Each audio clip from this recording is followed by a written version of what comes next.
Bonjour à tous, aujourd'hui présentation d'un pays asiatique, le Myanmar. Oui, j'ai pris celui-ci pour le continent asiatique car c'est un pays qui s'est ouvert au tourisme il y a quelques années. C'est pour cela que dans cette vidéo je vais vous montrer les 10 choses à savoir sur le Myanmar. C'est parti!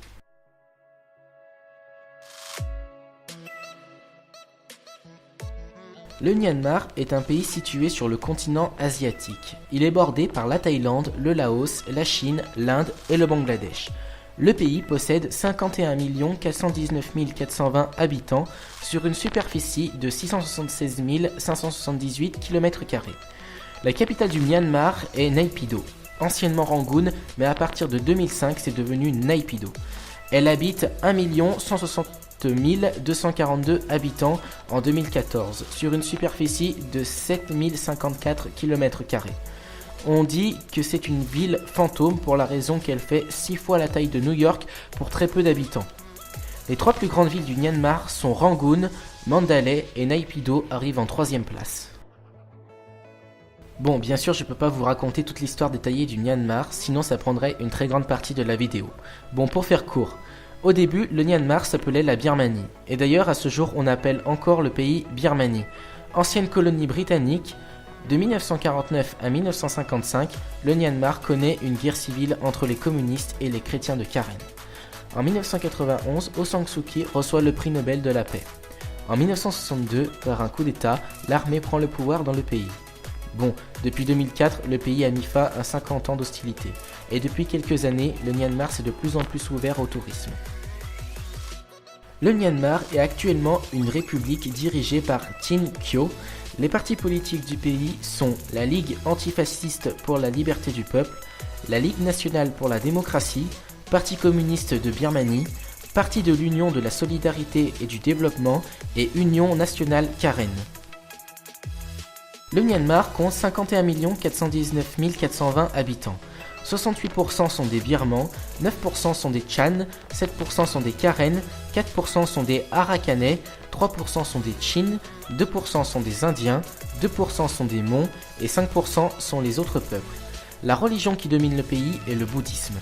L'âge de la population est de 69% de personnes qui ont entre 15 et 64 ans, 26% entre 0 et 14 ans et 5% pour ceux qui ont plus de 64 ans. La langue officielle du pays est le birman. D'autres langues comme le Chan, le Mon ou le Karen sont aussi parlées là-bas. Mais l'anglais est aussi parlé et elle est très pratique pour communiquer. À l'ouest du pays, il y a les plages de Tangway, Nengmuisung, Chongta, Mongmagan, Tavoy, Mirgi ou Nagpali, mais aussi une partie de la frontière du Bangladesh. Au nord, il y a les frontières de l'Inde et de la Chine. Les montagnes à Pin-Ulwin, le village de montagne Tsipo, le nord glacé et neigeux à Putao à l'entrée du Myanmar himalayen et la descente d'Ayeyarwady depuis Myathyina, Bamo ou Kata. À l'est, il y a les frontières de la Thaïlande, de la Chine et du Laos. Promenade sur les canaux du lac Inle, découverte des herbes médicinales et du folklore local dans les villages des environs de Kalo, les 8000 Bouddhas dorés cachés dans la grotte de Pindaya, la visite des pagodes suivie d'une excursion dans les villages des montagnes environnant Kengtung, et au sud, le Rocher d'Or, un monde surnaturel peuplé de fantômes, de monstres et de rochers oblongs et dorés dans l'extraordinaire pagode Noa Labo, et une angoisse dans les boyaux obscurs de l'enfer et les stupéfiantes galeries des grottes proches de la charmante Pahang. Comme dans tous les pays, je ne peux pas vous parler de tous les monuments historiques qui existent. Du coup, je vais vous dire les plus importants. La plaine de Bagan et ses 2000 pagodes sont un site archéologique de temple bouddhiste, construit au milieu du 7e siècle sur une superficie de 104 km². Dans la région de Mandalay, c'est le monument le plus visité du Myanmar. Du 9e siècle au 13e siècle, il a été la capitale du royaume de Pagan, le premier empire birman. Vous pouvez visiter Bagan en marchant ou en vélo ou prendre la montgolfière et franchement, ça vaut vraiment le coup. Puis il y a le pagode Shwe Dagon, construit entre le 6e et 10e siècle. C'est un stupa qui se trouve à Rangoon. C'est le premier centre religieux du Myanmar. Il est très grand et vaut aussi le coup d'être visité. Puis à Mandalay se trouve le monastère Shuinando, construit au XIXe siècle, est le bâtiment le plus significatif de Mandalay. Monastère grand dédié à la mémoire du roi Mindon, vaut aussi le coup d'être visité. Bon, si vous habitez très loin du Myanmar, il faut prendre l'avion. Mais une fois sur place, vous pouvez utiliser sur des trajets longue distance le bus. Alors des bus modernes possèdent la clim, des toilettes et des sièges confortables, et plus chers. Mais hors des villes, le bus normal est lent, pas très confortable, mais moins cher. Puis il y a le train qui vous permettra de regarder un paysage magnifique tout au long de votre trajet. Par contre, les voyages sont lents, la deuxième classe n'est pas du tout confortable, et même en première classe ce n'est pas tout à fait ça. Mais on vous conseille plus la première que la deuxième. Sinon, en ville, il y a le taxi où il faut se mettre d'accord sur le prix avec le chauffeur. Le vélo porteur moins cher que le taxi, mais le prix reste à négocier. La moto-taxi, le bus urbain qui n'est pas très pratique pour les touristes car on ne sait pas où ils vont.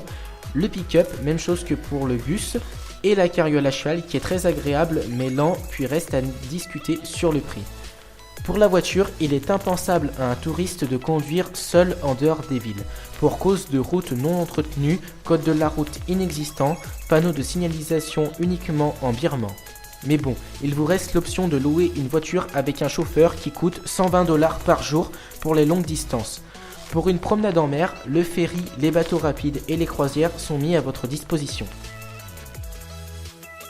La cuisine birmane n'est pas très connue dans le monde. Elle s'est inspirée de la cuisine indienne, chinoise et thaïlandaise. Elle se caractérise par un goût épicé. Le plat typique du Myanmar est le moinga.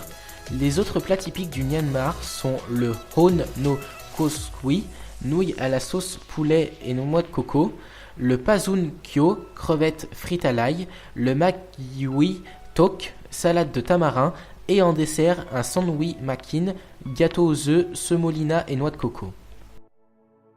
La dengue, le paludisme et l'encéphalite japonaise sont des maladies transmises par des piqûres d'insectes et notamment le moustique. Pour les vaccinations, demandez conseil à votre médecin avant de partir. Il est déconseillé de boire l'eau du robinet, évitez la consommation d'aliments crus et il est conseillé de vous laver les mains avant chaque repas. Quoi qu'il en soit, protégez-vous. Le Myanmar est un pays sûr pour les touristes, mais suite à l'ouverture du pays, de la petite délinquance est apparue, notamment dans les monnaies changeurs. Il est donc préférable de changer la monnaie dans une banque. Depuis peu, le pays déplore des cas de viol des touristes. Il est formellement déconseillé de se rendre dans les états Kachin, Shan, Kaya, Karen, Chin et Arakan pour des raisons de tension intercommunautaire. Bon voilà, c'est déjà la fin de la vidéo. J'espère qu'elle vous aura rendu service. N'oublie pas de mettre un pouce en l'air et de t'abonner si c'est pas déjà fait. Puis on se retrouve pour une prochaine vidéo, je sais pas où, mais on se retrouve bientôt.